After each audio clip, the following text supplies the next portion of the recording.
کیا ڈیمانڈ ہے، اس کو ڈیمانڈ کو اچیو کیسے کرنا ہے. ہم وہی ایک کنونشنل مشینری پہ کام کر رہے ہیں، ہائی پروڈکٹیوٹی مشینری پہ ابھی تک ٹرانسفر نہیں ہو پائے ہیں.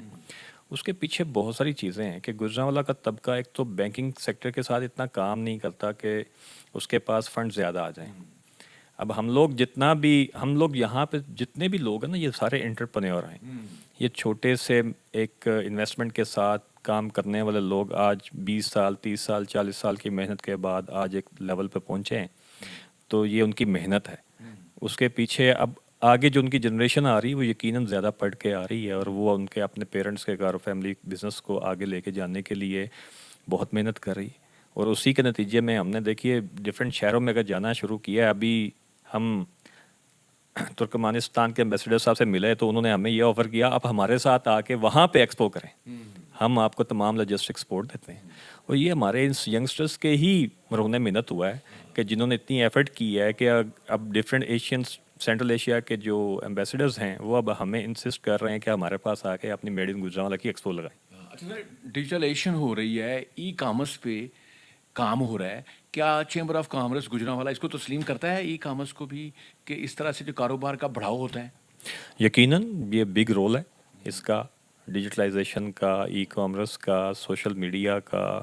آپ ہمارے گجرانوالہ میں ویسے اس چیز کی طرف رجحان کم ہے. ہم لوگ زیادہ مکینیکل کام کرنے والے لوگ ہیں اور اسکلڈ پرسنس ہیں. اور زیادہ جو ای کامرس میں جو لوگ جا رہے ہیں وہ کراچی اور لاہور کے جو بچے ہیں وہ زیادہ اس طرف رجحان رکھتے ہیں. تو یقیناً ہمارے بھی اداروں کو اس طرف کام کرنا چاہیے، مگر انفارچونیٹلی یہاں پر ہمارے پاس گورنمنٹ کی طرف سے کوئی یونیورسٹی ایسی نہیں ہے جو ای کامرس کے اوپر یا آئی ٹی کے اوپر کوئی یہاں پہ ایجوکیشن کی گریجویشن کروا رہے ہوں یا ماسٹرز کی کوئی ڈگری کروا رہے ہوں. اس چیز کا ایک فقدان ہے ہمارے شہر کے اندر کہ پراپر کوئی بھی ایسی گورنمنٹ کی طرف سے یونیورسٹی کا وجود نہیں ہے جہاں پر ہمارے بچے آئی ٹی کے اوپر بھی کام کر سکیں. جیسے 2026 آنے والا ہے، 2025 جا رہا ہے، تو کیا پلان ہے آگے؟ جو خواتین ہیں، یہ گجرانوالہ میں ایک ڈاکٹر نورین صاحب ہیں جو چیمبر آف کامرس کا حصہ ابھی بن چکی ہیں، تو عورتوں کے لیے بھی یہاں پہ علیحدہ سے کوئی ڈیسک آفس بنے گا کہ ان کو بھی نمائندگی اس طرح سے ملے جس طرح مردوں کو ملتی ہے؟ یقیناً ہم اس وقت سی ایم پنجاب کی طرف سے بھی ہمیں بڑا ہے اس معاملے میں انسسٹ کیا جا رہا ہے، اور اس معاملے میں ہم لوگ وومنس چیمبر آف کامرس بنانے کی طرف جا رہے ہیں، اور انشاءاللہ 2026 میں باقاعدہ اس کی لانچنگ بھی ہو جائے گی. اور ابھی ریسنٹلی 2 منتھ اگو ہم نے مور دین 100 وومنس جو ہیں انٹرپرینور اپنے پاس ممبرشپ کے لیے رجسٹرڈ کی ہیں. اور یہ ایک چیز ہے کہ ہم لوگ اب تمام خواتین کو جو بھی جس بھی لیول میں جس بھی سیکٹر میں موجود ہیں ہم لوگ انہیں اس معاملے میں انفارمیٹک کر رہے ہیں کہ آپ چیمبر کا حصہ بنیں، اور آپ کو گورنمنٹ کی طرف سے آنے والی فیسلٹیز کے متعلق ہم ان کو انفارم کر رہے ہیں کہ گورنمنٹ ابھی ریسنٹلی پنجاب گورنمنٹ نے ایک اسکیم بھی دی ہے کہ جس کے اندر وہ کاروبار کو چلانے کے لیے لوننگ کر رہے ہیں، اور وہ 3 کروڑ پہ تک ہے. تو اس میں بھی ان کی بہت ساری اسٹرینتھ آئی ہے کہ جو کوئی لون اپلائی کر رہی ہے اور وہ انٹرسٹ فری لون ہے. پاکستان کی ہسٹری میں میرے خیال سے کبھی ایسا نہیں ہوا کسی گورنمنٹ نے انٹرسٹ فری لون دیا ہو.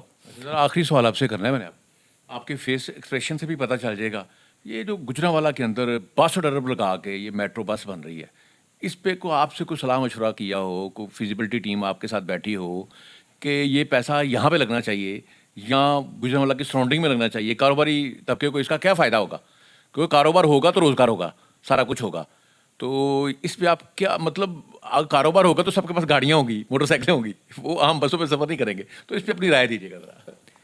میرے خیال سے 62 بلین ہسٹری میں فرسٹ ٹائم اتنا گجرانوالہ کے دیا جا رہا ہے. میرے خیال سے لگنا چاہیے. کسی بھی کام کو کرنے کے لیے انفراسٹرکچر کا ہونا بڑا ضروری ہے.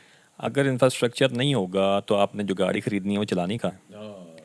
ٹھیک ہے جی. سر عام جو لوگ سفر کر رہے ہیں ان کے لیے سہولت نہیں ہے، باقی لوگوں کے لیے سب کے لیے ہوتی ہے. پوری دنیا میں ہم نے ٹریول کیا ہے، اور یہ ماس ٹرانزٹ سسٹم جو آ رہا ہے یہ کوئی دنیا میں نیا نہیں ہے، مگر پاکستان میں ہمارے گجرانوالہ کے لوگوں کے لیے نیا ہے. اور ابھی بھی الیکٹرو بس بھی چلی ہے، اس میں آپ دیکھیں 20 روپیز کی ٹکٹ ہے اور مور دین 24 کلومیٹر کا سفر وہ دے رہی ہے آپ لوگوں کو. آپ بس میں بیٹھ کے اے سی والی بس میں بیٹھ کے سفر کر رہے ہیں.